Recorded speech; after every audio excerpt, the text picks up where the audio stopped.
सीताराम दोस्तों ये तो सभी जानते हैं कि कलयुग में राम नाम की कितनी महिमा है।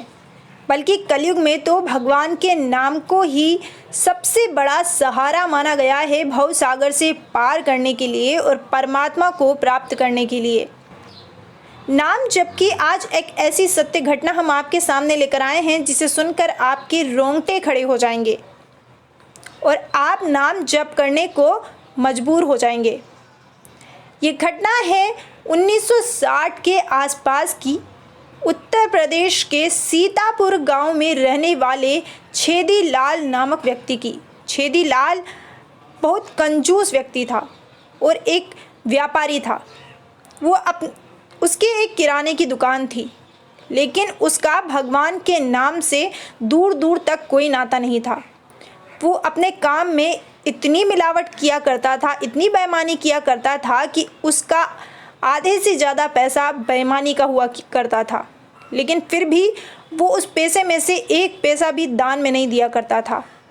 दिन रात बस उसे यही चिंता सताया करती थी कि कैसे मैं अपने पैसे को बढ़ाऊं। एक दिन की बात है, अचानक से छेदीलाल की मृत्यु हो जाती है और छेदीलाल को यमराज लेकर चले जाते हैं। छेदीलाल देखता है कि उसे यमराज के सामने खड़ा कर दिया गया और यमराज ने छेदीलाल को देखते ही कहा कि अरे तुम इसे क्यों लेकर आ गए? इसका तो अभी समय हुआ ही नहीं है। इसे तो अभी पृथ्वी लोक पर बहुत कुछ भोगना है। इसने धरती पर बहुत से बुरे कर्म किए हैं। अभी इसका समय नहीं आया है। जब इसका समय आएगा तो इसे नरक की आग झेलनी पड़ेगी। अभी तो इसके पास के गांव में जो छेदीलाल नामक व्यक्ति रहता है उसका समय था। तुम ऐसा करो, इसे ले जाकर वापस इसके शरीर में छोड़ दो और इसके हाथ पर एक दाग लगा दो ताकि इसे ये दाग देखकर याद आए कि ये यमलोक आया था। अब यमदूत यही करते हैं और छेदीलाल को उसके शरीर में छोड़ आते हैं। जब वो छेदीलाल को उसके शरीर में छोड़ने जाते हैं तब छेदीलाल की अंतिम क्रिया का समय चल रहा होता है। छेदीलाल उठकर बैठा हो जाता है। सब देखकर अचंभित हो जाते हैं और छेदीलाल अपनी पत्नी को ये बात बताता है। तब से छेदीलाल को ये समझ में आ जाता है कि इस धरती पर अगर सबसे ज़्यादा महत्वपूर्ण कोई चीज़ है तो वो भगवान का नाम है और परमार्थ है। छेदीलाल अब अपना जीवन पूरी तरह से बदल लेता है। वो अपना व्यापार अपने बच्चों को सौंप देता है और बेईमानी से जो उसने काम किया था उस पैसे को वो दान में लगा देता है। छेदीलाल अपनी पत्नी के साथ अयोध्या जाता है और वहाँ पर एक महान संत से मिलता है और उन संत को ये सारी बात बताता है। तब वो संत छेदीलाल से कहते हैं कि अब अगर तू अपना जन्म सुधारना चाहता है तो तू दिन रात सीताराम सीताराम सीताराम का जप कर और अपने धन को परमार्थ में लगा। छेदीलाल अब पूरी तरह से बदल चुका होता है। वो वापस अपने घर आता है, लेकिन अब वो दिन भर सीताराम सीताराम सीताराम का जप किया करता है। हर क्षण उसके होठ हिला करते हैं। इतना ही नहीं, अब वो गर्मियों में प्यासों के लिए पानी की व्यवस्था करता है, सर्दियों में गरीब व्यक्तियों को कंबल बांटता है, भूखों के भोजन की व्यवस्था करता है।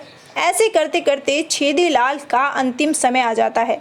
जब छेदीलाल का अंतिम समय आने लगता है तो वो अपने मिलने वालों को बुलाता है और हाथ जोड़कर उनसे माफ़ी मांगता है कि अगर मैंने अपने जीवन में आपको कोई दुख पहुंचाया हो तो आप मुझे क्षमा करें। और कहता है कि इस धरती पर अगर कोई सार है तो वो राम नाम है।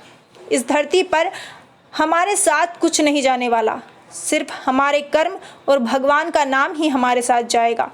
इसलिए मैं आपको जाते जाते ये समझा रहा हूँ कि जितना हो सके भगवान के नाम का सुमिरन कीजिए। और छेदीलाल फिर सीताराम सीताराम सीताराम सीताराम सीताराम कहकर अपने प्राण त्याग देता है। तो दोस्तों, इस घटना से साफ साफ ये समझ में आता है कि भगवान का नाम हमारे लिए कितना महत्वपूर्ण है। भगवान का नाम हमें इस लोक में और परलोक में, दोनों लोकों में सुख देता है। भगवान का नाम जपने वाले के लिए इस धरती पर कुछ भी कठिन नहीं है, उसे सब प्राप्त हो जाता है। और भगवान जिससे प्रसन्न होते हैं उसका दुनिया चाहे मिलकर कितना भी बुरा करने की कोशिश कर ले, लेकिन कोई भी उसका बाल बांका नहीं कर सकता। इसलिए ज़रूरत है तो सिर्फ भगवान के नाम के सुमिरन की, क्योंकि भगवान के नाम के सुमिरन से भगवान हमारे साथ हो जाते हैं। फिलहाल बस आज के लिए इतना ही।